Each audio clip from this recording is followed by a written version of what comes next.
So astrology is described as the science of the stars. It's the science of the stars, in which an individual seeks to learn about one's nature, one's qualities, or even the future. The word astrology is actually a Greek word, comes from the Greek word astron, which means a star, and logos, which means study. So it's the study of the stars and how the heavenly bodies and earthly events correspond with each other. Okay? So far, so good. Now, astrology has been used by a wide array of different cultures throughout history, both past and present. Now, although astrology doesn't have the current central place that it does in our society like it once did, it's still something that is treated as significant, as a point of interest. So the question is, where does Judaism fall in all of this? Is there legitimacy to astrology? Does Judaism uphold any aspect of it? So let's talk about a very brief history of astrology to kind of warm us up, all right? Yeah? Everybody excited? All right, let's go. So, I'm excited. All right. So, astrology is something that has fascinated humanity since the beginning. In the ancient Babylonians, it seems that Babylonian astrology was the very first organized system of astrology, rising in about the second millennium BCE, about 4,000 years ago or so.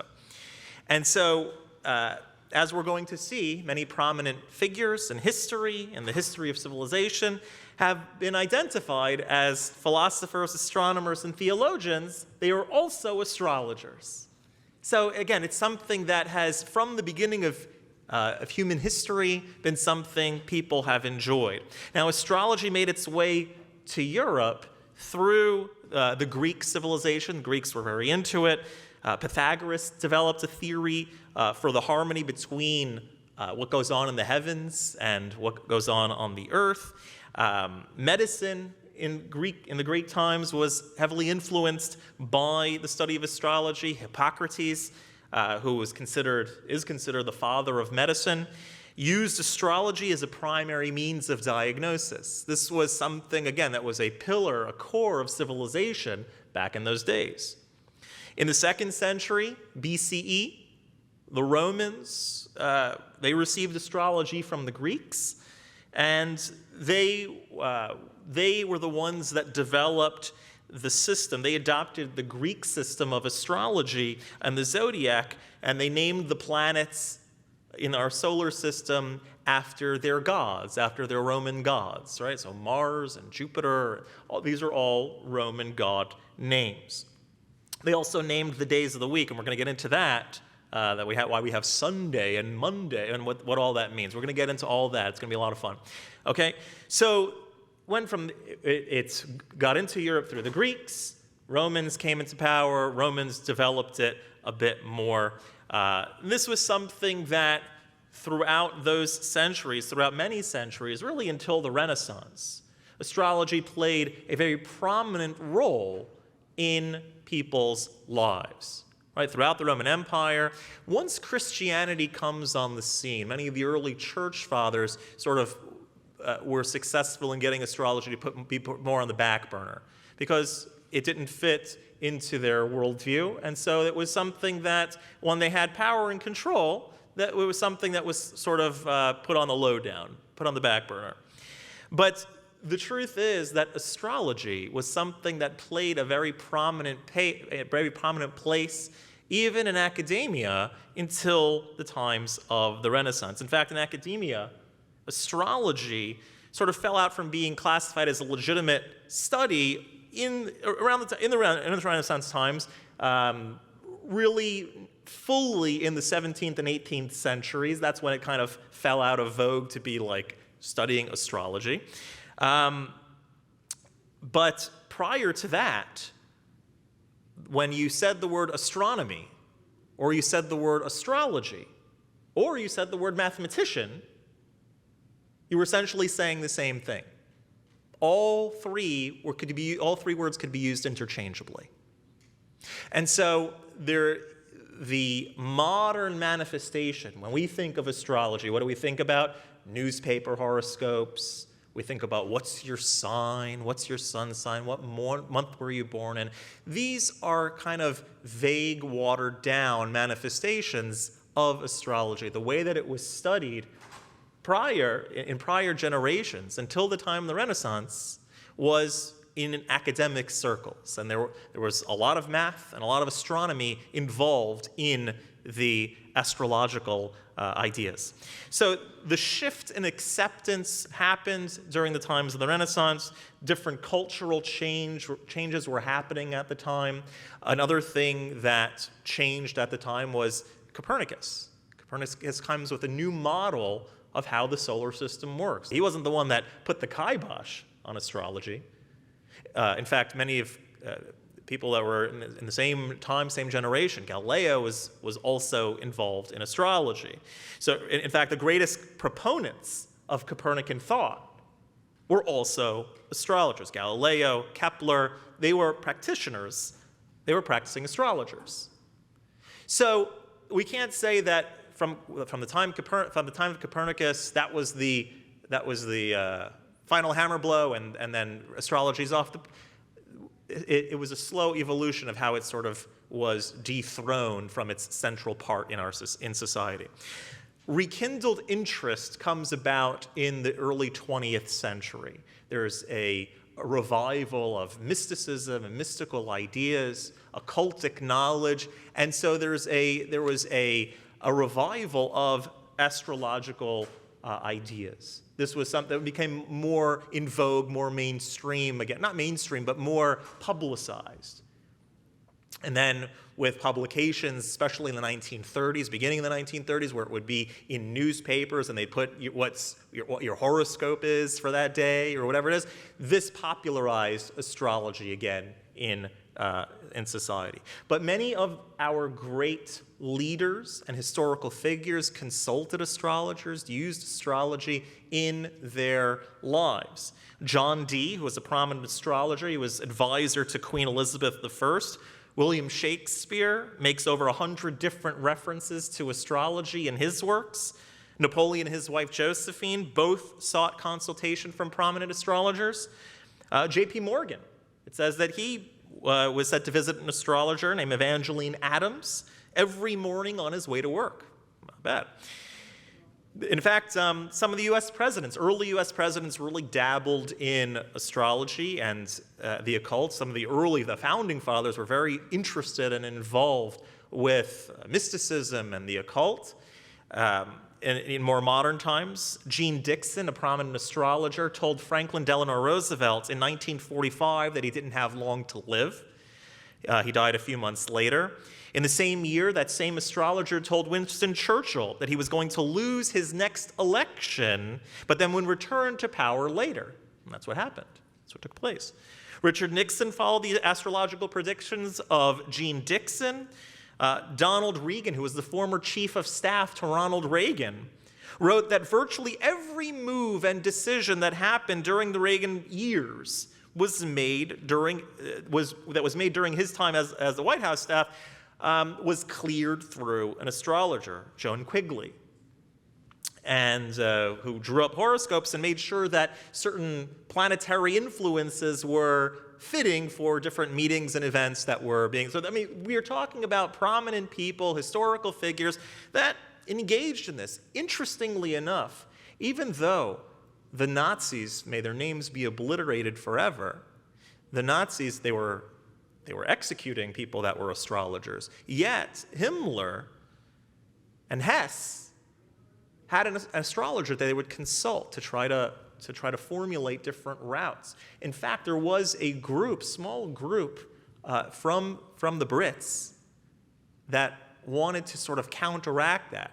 That in Britain, there was a small group that they were contracting certain astrologers to try to figure out what route the Germans were going to take. In other words, if the Germans were consulting an astrologer, we want someone who's going to also kind of see what the lay of the land is, that we can get some insight into what they're thinking and preempt any attacks. So that's kind of an interesting thing. Now, what about Jewish tradition? Okay, so at a first glance, the Bible seems to disregard the use of astrology. The Torah text doesn't make any interest or doesn't go in any length about star charts or astrological consultation. There's a scarcity of astronomical or astrological knowledge that's relayed in the Hebrew Bible. Now, it's quite interesting given the enormous importance that astrology played during that time in history. Everywhere else around, astrology was like the thing.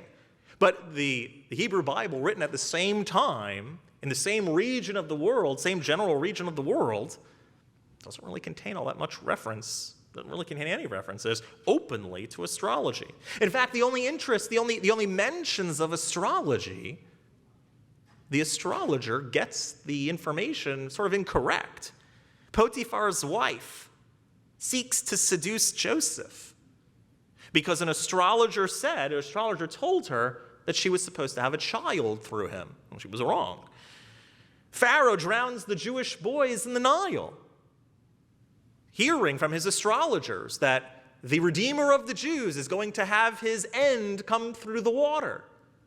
Well, Moses, who was the Redeemer of the Jewish people, his end did come from the water when he hit the rock instead of talking to the rock. But it wasn't through the Nile, right? So there was this vague, it wasn't completely true what the astrologers were telling. The biblical prophets seem to scoff at astrologers and stargazers. Haman was said to be a well-versed astrologer who sought to cast lots and forecast what would be the effective date to destroy the Jews. So the general outlook seems to be sort of like a negative tinge on astrology from a superficial view.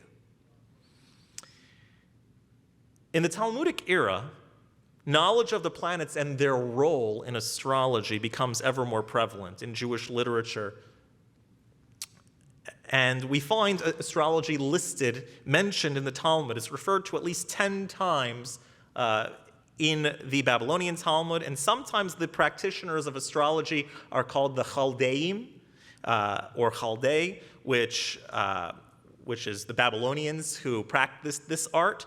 Istagninus is a word that's used, which was more common. It's the Aramaic equivalent of astrology. And in the Jerusalem Talmud, the Talmud Yerushalmi, the word astrologia is used. So it is something that plays a role, that there's mention of. Now, what's the role of astrology in Judaism?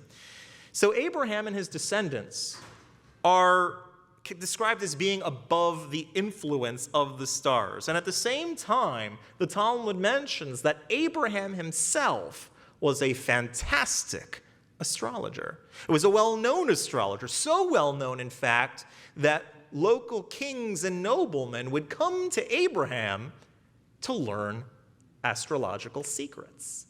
That's pretty cool. In fact, we have some of that information that's corroborated from outside sources, outside of the Jewish world. We have some historical documentation. By the way, anyone who wants to know the source, I'm going to do a shameless plug, anyone who wants to know all the sources and ins and outs can purchase my book sometime over the weekend, The Jewish Guide to the Mysterious.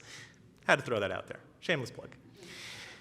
So Abraham is consulted. Abraham is a master of astrology. And what's really interesting is that Abraham, who lived in Babylonia, and also dates to the time, or even according to secular historians, astrology started.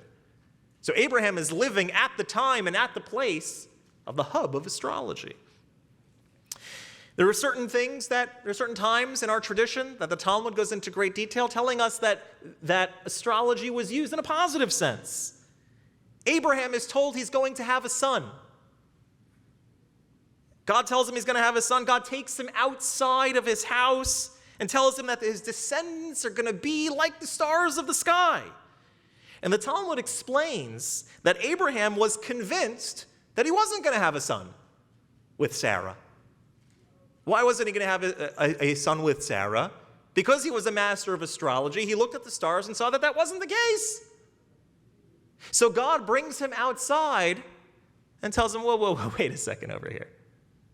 Who's in charge of the universe over here? Go out of your house, meaning go out of your astrology. I make the rules over here. So Abraham was right. That was what the model said, but God said, I'm taking you out of your astrology. Get out of your calculations a little bit. King Solomon is said to be very knowledgeable in astrology as well.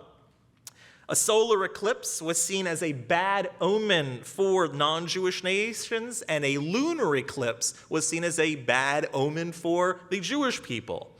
The Talmud writes about Tuesdays being an auspicious day because the Torah says the word kitov. It says that it was good twice. It repeats it. So Tuesday is like an extra bit of good. It's an auspicious time. Similarly, the month of Adar, the month where Purim is said to be an auspicious time. A person, codified in Jewish law, in the Talmud and in Jewish law, if a person has a court case that they're dealing with a non-Jewish person, it says that the mazel of the Jewish people, the luck of the Jewish people, the energy is a bit stronger in the month of Adar. So it says if you can push it to the month of Adar, better to do it that way. And it says the opposite regarding the month that we're in, especially the first 9 days of the month of Av.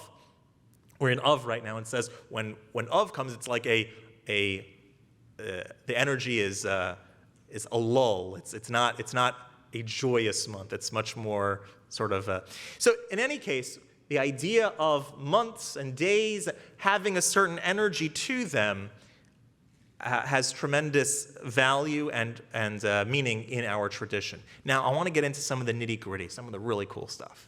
All right, you with me? Yes. All right, let's go. So the Talmud, the Gemara in Shabbos, tells us how a person can gain insight into themselves, insight into their personality based on their astrology, based on certain features. And so the Gemara says, the Talmud says, that based on what was created on that day of creation, in the Torah's creation model, you can tell about a person's personality. So for example, on Sunday, what was created on the first day of creation? First day of creation was the creation of light and darkness. So being that was what was created in the grand model, also a person that was born on Sunday, the Talmud says, tends towards extreme, either one way or the other, light or darkness, black and white. Similarly, Monday, we'll go through all of them. Monday, right? Monday's the day in the creation story where God separates the waters. And so, likewise, what's that reflect in a person's personality? That person might have a tendency towards seclusion or anger, right? Being like the separation. Tuesdays. People who are born on Tuesday, what does the Gemara say? What does the Talmud say? God created herbs and vegetation, so that person has a proclivity toward wealth and promiscuity. Right? Oh boy, right? A tendency. We're going to get more into this. Don't worry. Don't worry yet. Wednesday, the fourth day of creation, God creates and puts the luminaries in their place, the sun, the moon, and the stars in their place. Well, just like the sun and the moon and the stars are very radiant, that person will be wise and radiant. Again, proclivity towards that. Thursday, the fifth day of creation, God creates the fish and the birds. So that person exudes kindness, has a proclivity towards kindness. Friday, God creates mankind and gives him instruction. The person born on a Friday has a proclivity towards zealousness, the Talmud says. Right? That's when the commands were given. And Shabbos, the holy day, God sanctifies as the Sabbath as a holy day. That's a day that the person has a tendency towards holiness. Again, now, aside from the day of the week, the Talmud goes even further. Same page of the Talmud. The Talmud says what actually gives even more influence on a person, greater than the day, is the hour that they were born, the hour of the day that they were born. In fact, this hour that you were born on, this contains a tremendous amount of even more specific meaning to your life. And so there are said to be 7 influential parts of our solar system, 7 luminaries in the solar system, which are all the planets that you can see with the naked eye. All the objects that you can see in our solar system with the naked eye. So that's the sun and the moon. That's an object in our solar system you can see with the naked eye. Sun and the moon, the planet Mercury, Venus, Mars, Jupiter, and Saturn. Those are the 7. Those are the 7 you could see with the naked eye. You don't need a telescope. You don't need anything. Now, what our tradition teaches is that those are the relevant energies that we have any sort of relevance to. The sages, it says, knew about the other planets that were out there and knew much farther, but that they don't play the same relevance in shaping personality and shaping tendency in our lives. So there is an hourly influence. Each one of these celestial signs has an hourly rotation. Whatever place you're at in the world, that is the energy that is being conveyed. Now, when we think of astrology, I want to just remind everybody, when we think about astrology, there's not necessarily a mechanism that is like pulling on you to make you a certain way. What I mean by that is that there's not like some force that's coming from Jupiter's placement in relation to where you're at that's pulling on you a certain way and makes you a certain way. One of the ways that astrology can be described as working is similar to a clock, right? That it's a reflection of the reality. What I mean by a clock, so in the same way that the flight takes off at 4 p.m., right? So as soon as it's 4 p.m., the plane starts going down the runway. It leaves its port. Now, when it turns 4 o'clock, that's what's going to happen. But it wasn't because the clock shows 4 o'clock now that the plane is leaving. It just, they happen to correspond with each other. The nature of the clock is just to tell you what's sort of going on in the world at that particular time. It's more of a sign. It's not that the clock striking 4 makes the plane, has any sort of active causation that the plane leaves. And so in a similar way, when it comes to the stars in the sky or the planets in our solar system, it's not that, oh, well, Jupiter's there in that physical location, so that's pulling me in a direction. No, but it's an indicator based on where I'm at of what energy might be relevant and what's going on in the world at that time. Just want to clarify. Now, when God put the luminaries in their place on the 4th day of creation, our tradition teaches something very interesting, that it wasn't just put them out there. That it says that in our solar system, God put each of the planetary influences from farthest to closest as having influence over our reality. So in the very first hour of the 4th day of creation, when God puts the luminaries in their place, the first hour, God puts Saturn. Saturn's the farthest object in our solar system that we can see with the naked eye, the farthest object as the dominant influence. The second hour of creation, God puts Jupiter. That's the next closest, right? And it goes in order. So it goes Saturn, right? And then Jupiter, and then Mars, and then the Sun, and then Venus, and then Mercury, and then the Moon. Moon's the closest. And so every hour, there is a dominant planetary force that has a relevance to what's going on in the particular area of whatever time that is.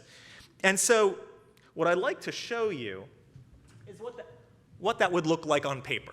All right? Check it out for a second. All right?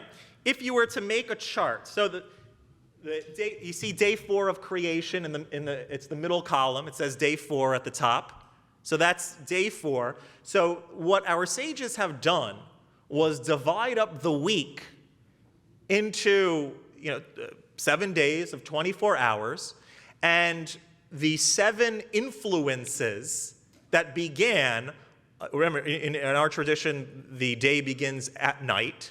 So they've divided into 6 hours of nighttime, 6 hours of daytime. And the day begins, the 4th day of creation begins 6 p.m., we'll call it, on Tuesday night. So day 4, Yom Revi, begins 6 p.m. on Tuesday night, just like Shabbos begins 6 p.m. Friday night, for lack of a better term. So this is the model to which we determine when you were born, what influence was going on in the place that you were born. Now, here's some interesting stuff that I want you to consider. So that means that every Friday night, for example, at 6 p.m., when Shabbos begins, the very first hour of Shabbos, that's considered 6 p.m. to 7 p.m. time, whatever location you're at, the planet Mars is the dominant force. So there is a tradition, many of you maybe have seen in your Chabad house, there is a tradition amongst some that have an inclination towards Jewish mysticism to not make Kiddush between the hour of 6 and 7. You may have seen that. You may have been to somebody's house and they wanted to wait till 7 o'clock until they make Kiddush. That's not the law, but there are mystical texts that say that if you're going to make Kiddush and you're going to sanctify the day, you don't do it when Mars is the dominating force. Because the Talmud relates that Mars has the proclivity towards bloodshed. Mars is harsh energy. So a person who's born under the sun, it says that they have a lustrous appearance. A person born under Venus has a proclivity towards wealth and promiscuity. A person born under Mercury will be radiant and wise. A person born under the moon will suffer afflictions. With Saturn, one perspective is that every plan that the person makes will come to naught. The person born under Jupiter, it says, has a proclivity towards righteousness, and the person under Mars has a proclivity towards bloodshed. Now, let's discuss, okay? Let's talk about what this chart means. But this is why you see in your Chabad house, or you see sometimes that there are people that don't want to make Kiddush between 6 and 7, because at 6 p.m. on Friday night, which is the first hour of Shabbos, Mars is the dominating force, and Mars has this energy of bloodshed. And so if you're going to make Kiddush, you might as well do it when it's not the bloodshed time. What about the time change? So then you would just add the extra hour. So we'll get to that, okay? Now, take a look at this chart for a minute. I want to talk to you about some interesting things that we can learn about our days of the week, as we call them in English, outside of Jewish tradition. Right? So because in secular society we call it Sunday and Monday and Tuesday and all of these different things. Fine. Now, clearly the words that we're using, remember, it was the Romans that named our days of the week, and they named it after their Roman gods. And so each day of the week was dedicated to one of their Roman gods and one of the bodies in the solar system. 7 days in a week, 7 celestial objects in the solar system, fits perfectly. So Sunday, who wants to guess what's the object of affection on Sunday? The sun, right? And Monday, right? The moon, exactly. The rest of the week you can identify better in their Latin base, because Roman times Latin. So Tuesday doesn't sound like anything, but Tuesday in Spanish is Martes. What planet is Martes? Mars. Wednesday is Miércoles, right? What planet is that? Mercury, right? And Thursday is called Jueves, right? So Jueves it starts with a J. What's Jupiter, right? Friday is Viernes in Spanish, Venus, and Saturday is Saturn Day. So each of the days of the week corresponds to one of the planets, and each of the planets was named after the Roman god that they wanted to honor on that day. What's interesting, so how come we have Tuesday, right? We have Sunday and Monday, that sounds normal, but what about Tuesday? What does that mean? So the Germanic people, after the Roman Empire time, the Germanic people adapted their own system where they introduced the Roman astrology, or they introduced the Roman system of naming the days, but they named it after their god that had the same theme as whatever Roman god was being honored on that day. So, for example, Sunday and Monday remained, right, the day of the sun, day of the moon. Mars was the Roman god of war. Who was the Norse god, the Germanic people, who was the Norse god of war, was a god named Tu, T-I-W. So instead of it being Mars Day, or Martes, right, it became Tuesday. Same thing with, right, Mercury is Wednesday, right? We said miércoles, you can easily see it. But when the Germanic people got a hold of it, so Mercury was the Roman deity that accompanied the soul after death. Who was the god that did that in Norse mythology? Woden. Woden's Day. Wednesday. Everyone wonder, why is Wednesday spelled so weird? Right? Wednesday. What is that? Right? It's Woden's Day. And same thing, Jupiter is for Thursday, right? So again, Jupiter was the god of the sky, right? The god of sky and thunder in Roman mythology. Who's the god of thunder in Norse mythology? Thor, or Thor's Day, right? Same thing with Friday. Friday, Venus, right? Viernes in Spanish. Venus in Venus in Norse mythology, say that 10 times fast, was Frigga, like Frigga's Day, Friday, like an abbreviation. So we see how the days of the week were named according to the god that they wanted to honor that day. Now, here's a question for you. Why this order? Why? Okay, I understand that they're each named after one of the objects in the solar system, but why is the first day of the week Sun's Day, right? And the second day is Monday, Moon, and the third day is after Mars? Why? Why that particular order? Right? Why not call the third day of the week Sunday? Right? Why did it adopt in this order? So the answer is found in Jewish astrology.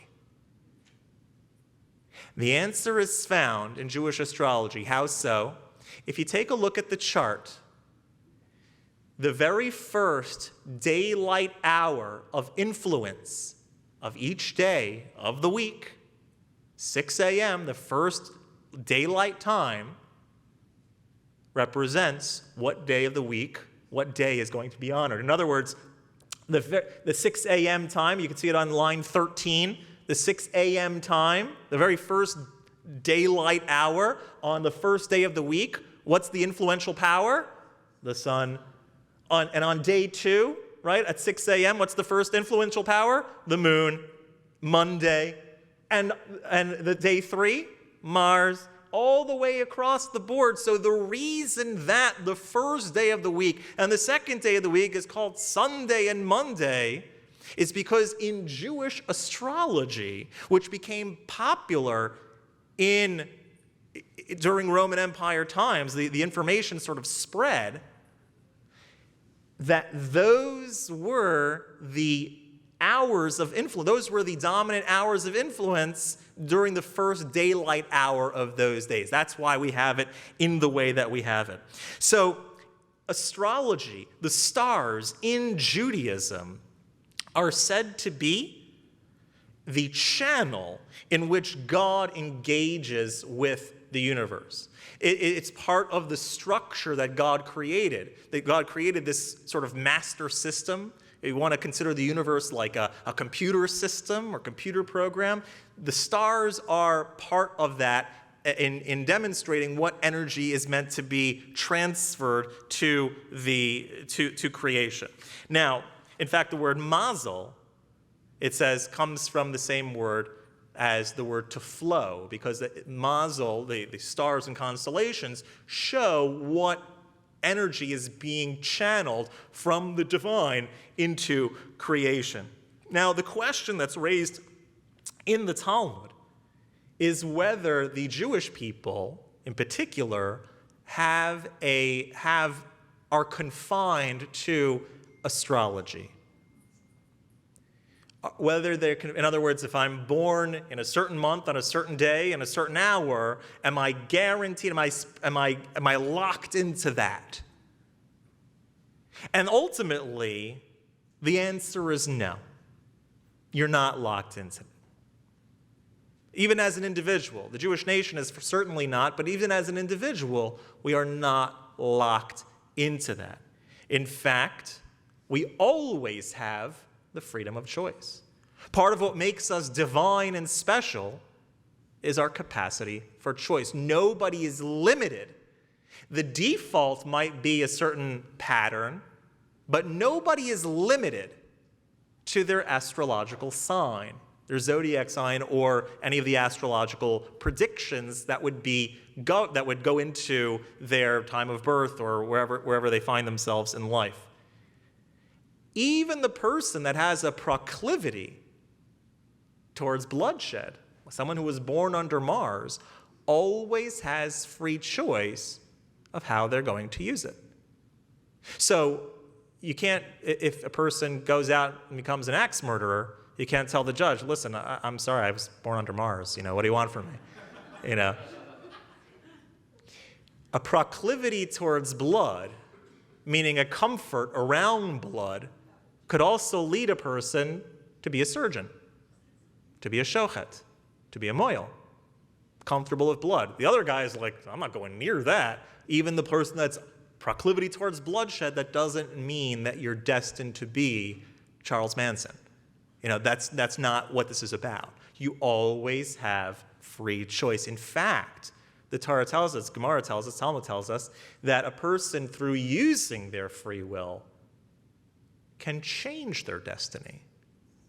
Torah and mitzvahs connecting to God can change your destiny. And the Talmud relates that there are certain stories to show that. So the Talmud relates that Rabbi Akiva was told by an astrologer that his daughter would die on her wedding day. Again, Rabbi Akiva didn't go to the astrologer and ask the astrologer, but while he was walking by, the astrologer said, this is what's going to happen to your daughter on her wedding day. And he kept silent about it. And on her wedding night, she came home from the festivities. And back in the day, when you came home, it was really dark in the house. And she took off her clothing that she had worn for the wedding, took off her veil, and she stuck the veil into the wall, and she went to sleep, and she woke up in the morning. And when she woke up in the morning, after it had gotten light in the room, she noticed that the pin of her bridal veil was stuck directly through the head of a snake. That was going to be the snake that was supposedly going to bite her. Now, Rabbi Akiva asked his daughter, what mitzvah did you do? What good deed did you do that changed your destiny? Remember, Rabbi Akiva never told his daughter what the astrologer had said. What happened? What did you do? So she said that yesterday, when everyone was preparing for the wedding and all the festivity, you ever been to a house where someone's getting married that day? The house is like, the relatives are in, everyone's getting ready and cooking and doing and whatever. She said that she was kind of not involved in that, and someone came to the door asking for tzedakah. And nobody in the house heard what was going on because everyone was so caught up in the wedding. And she answered the door, and she gave the person tzedakah, and it was that tzedakah that was her merit from saving her from death. Even though she was quote-unquote predestined, her fate said, her astrology said that she was going to die on her wedding night, she did a mitzvah, she did something special, she did something godly, and her fate changed.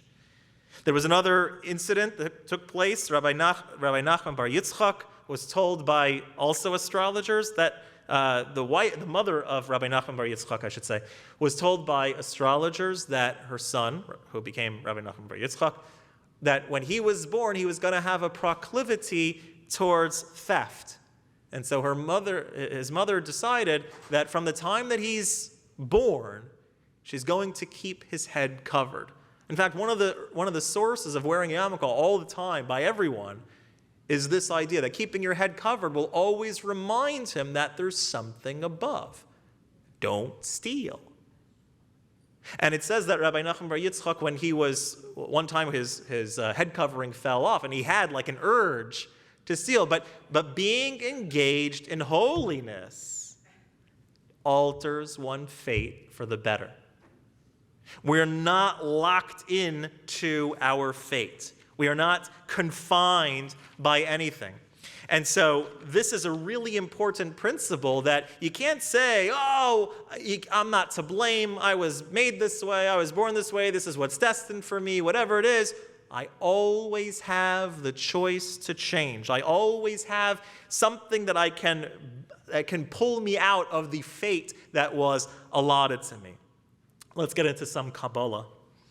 So in Kabbalah, in Jewish mysticism, we are taught that everything above has a reflection in what's below. Everything below has a reflection of what's above. Now, the word mazel is used in various ways in Kabbalistic and Hasidic terminologies, that there are times where your mazel, which describes the chaya of your soul, the part of our soul that transcends us, that connects us with God, where our faith resides, this is our mazel. So even the intellect resides, we say, in the head, the emotions reside, so to speak, for lack of a better term, in the heart, but that which transcends, right, our faith is something above the person. And so this is where our mazel, so to speak, is found. So sometimes we're taught in our tradition that there is somebody who has a certain sense of something, certain sense about another person, certain sense about an event. And we say that their mazel sees. It's not that their intellect knows or that their heart feels, that their mazel sees. It sees beyond what the eyes can see. And on a birthday, a person's mazel is considered stronger. You have like greater luck, greater mazel, greater vibrant energy in your soul on your birthday, right? And we always say things like mazel tov, right? That it should be a good and auspicious time for your mazel, right? This situation should be good and auspicious. But always never losing sight of free will. Now, in Kabbalistic terminology, the number 12 is symbolic of the framework and operation of the natural world. So every day, right, is measured in 12 hours of daylight and 12 hours of nighttime in Jewish tradition. Likewise, the standard year is divided into 12 months. And so furthermore, the Jewish people are divided into 12 tribes, right? And each one corresponds with each other. Each of the tribes correspond with one of the signs of the Zodiac. So in other words, the 12 signs of the Zodiac correspond to one of the 12 Jewish lunar months and one of the 12 constellations. So Jewish tradition teaches that the channels through which God's splendor comes to the world, the blessings that become manifest, come through these machinations. They come through this. This is like the means of transferring that energy. So each of the months are also given a certain energy. And one thing that you'll find, interestingly enough, is that on our calendar, we don't have time to go through each individual one. Again, I'm not saying it as a shameless plug only, but if you want to get in depth about what each month means and all of the details from our tradition, you can see it in the book. But the idea is that embedded in each of the months of the Jewish calendar is the astrological sign that corresponds with that month. For example, what's the first month in the Jewish calendar, according to the months, is Nisan, right? We became a nation in Nisan. Passover is in Nisan.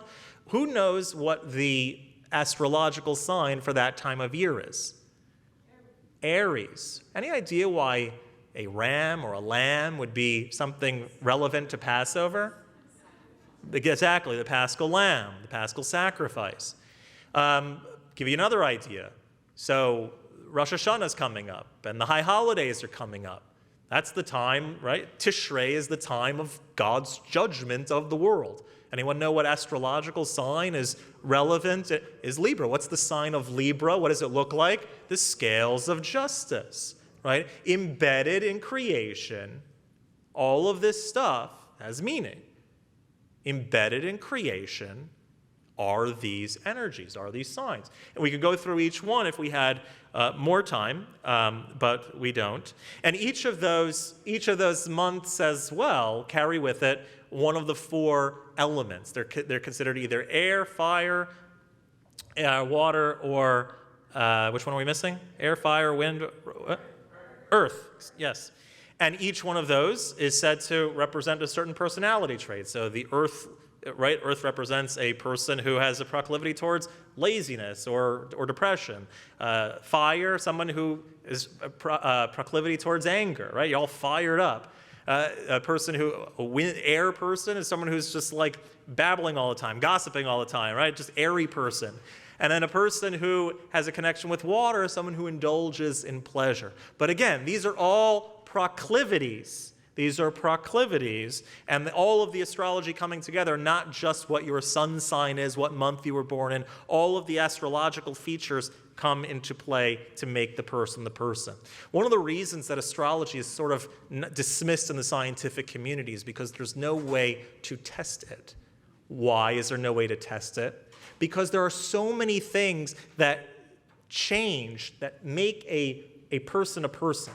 There's so many things that shape your personality.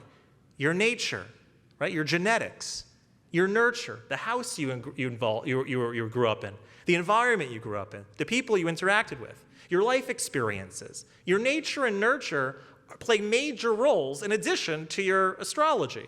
So astrology could be very real and very relevant in a person's life, but it will also be heavily influenced by your nature and your nurture. So there's no way to really test it, which is why scientists would say, well, you're a Gemini and you're a Gemini, you have completely different personalities. Why? Well, there's a reason for that, right? Different life experiences.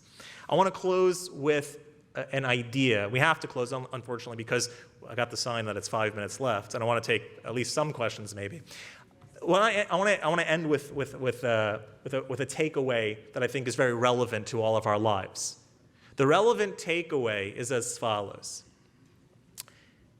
Astrology is the system in which God maintains the universe. Meaning it's the fated structure of how the operation works. It's the computer program, if you will. It's the system, if you will, of how the universe works. Now, anyone in this audience, it happened to me this week, anyone in the audience that ever got a phone bill or car insurance bill that was really like way above where it was supposed to be, and then you call AT&T or whatever, and you say, why is my bill so high? And they say, well, X, Y, and Z reason, blah blah blah. Or you have a flight, you want to change your flight, whatever it is, you call, and what happens when the receptionist on the phone tells you, as they tend to do, I'm sorry, sir or ma'am, this is the system, this is how it works, there's nothing I can do to help. What does every good Jewish person do when on the phone in that situation? Let me speak to your supervisor. Let me speak to your supervisor. And a Jew, in particular, won't rest at the next supervisor. If that supervisor can't help, what do you say? Let me speak to your supervisor. The supervisor, I want to go to the CEO of the company. That's not how the system works. That's not what your program will allow you to do. I want to talk to your supervisor. And this is also how the universe works. The stars and constellations, astrology can tell us a lot of different things. What our proclivities are. What's in store in some way. However, we can never forget that all of it is essentially worthless. Why? Because we have access to the supervisor. Oh, the computer system doesn't tell you that? The computer program won't let you do that? I want to speak to the computer programmer who can make that happen. I want to be like the daughter of Rabbi Akiva, whose destiny said one thing, but through mitzvahs, God said another thing. You're not limited by your personality. You're not limited by your fate. You have no limitations. You can make the choice to be different. You shouldn't say, well, this is how my grandparents were, and this is how my parents were, so obviously it's going to come to me. It runs in my family. You have the ability to say, it ran in my family until it ran into me. I'm going to be different. I'm going to make a change. I'm going to live a goodly and godly life. And through that free choice, that's what makes it destiny. Enjoy your retreat.